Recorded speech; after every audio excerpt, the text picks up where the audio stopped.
We're here at Plaistow Public Library in Plaistow, New Hampshire. Mm-hmm. My name's Jeff Cutler, and I'm speaking with Scott Campbell. Scott, tell me a little bit about how you found yourself, I guess, here in the executive boardroom of Plaistow Public Library, and really how you got into the library business. Yeah.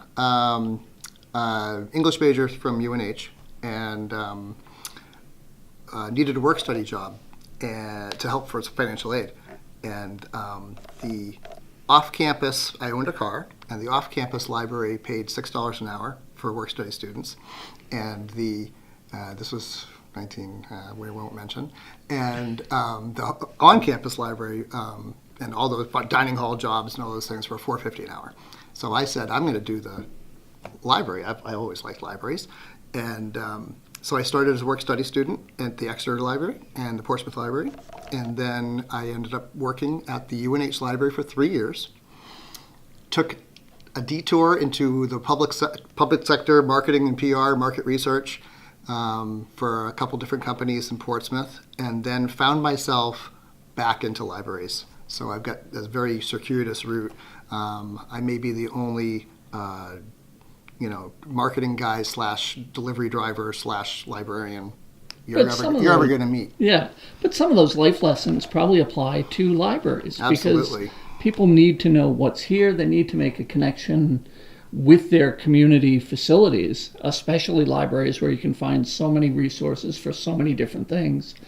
Is this, I don't want to put a lot of pressure on you, but is this your dream job? Or is this your dream path? Yeah, people ask me, what I do, and they tell me I just light up. I'm a librarian all the time. At a cocktail party, barbecue, a family get together, I'm always the librarian, and they always ask me the trivia questions, or they'll ask me, about the new movies or books that are coming out, and it's awesome. I love being a librarian. This is going to be a tough question, only because you're so ensconced in this world, in the community of libraries. But I want you to give me the top three positive things that a library brings to a town or to a community. It's a lot of things. The library, it was a book repository. Yep. That was what the library was a place to go get books. That is so not what libraries are now. We have not just the things to borrow, books, and now movies. By the way, we have brand new movies on DVD. No one seems to know this. It's not a secret. Yeah. And then we have meeting spaces.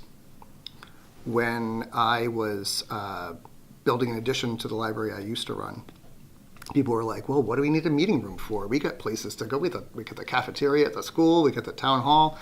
And once we built it with the meeting space, I had to buy software to manage all the different people trying to get into that. And that so the meeting place, comes from your previous life, where all marketing says, well, if you have the person in the door, it makes it so much easier to sell them. And I put sell in quotes because you're not selling them services. You're just offering resources to make their life better. I actually use the term sell. I'll hand sell a book. I'll say, you should really try this book. And then I giggle about it later. Like, I sold them that. Yeah. Of course, the price is right. It's free. If you had a magic wand and could create the perfect library, just in a sentence or two, what would that library have? What would the traits of that be? It's evolving. So we have the books and the movies to borrow. We have the meeting spaces and the programs. Those are the three that you asked about earlier, the programs and events. The magic wand is working pretty well, actually. This is pretty close to what a modern-day public library should be, because we do offer all those things. We do have the technology. We do have the meeting space. We do have the programs. The children's programs are alone are worth the price of admission. We have one of the best children's librarians in the state here, and that brings the moms in, that brings the kids in. Yeah. Increasingly dads, we're working on them. Right.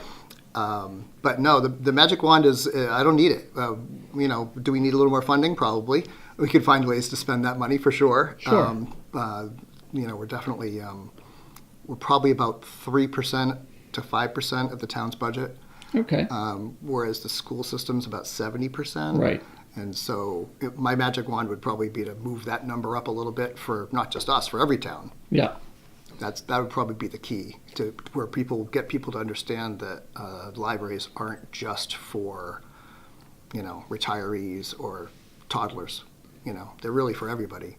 And the value from their tax dollar is phenomenal. Or the ROI is one of the highest in all of the governmental spending on libraries. How do people find the information about what's going on here at Plaistow, and how do they get in touch with the library?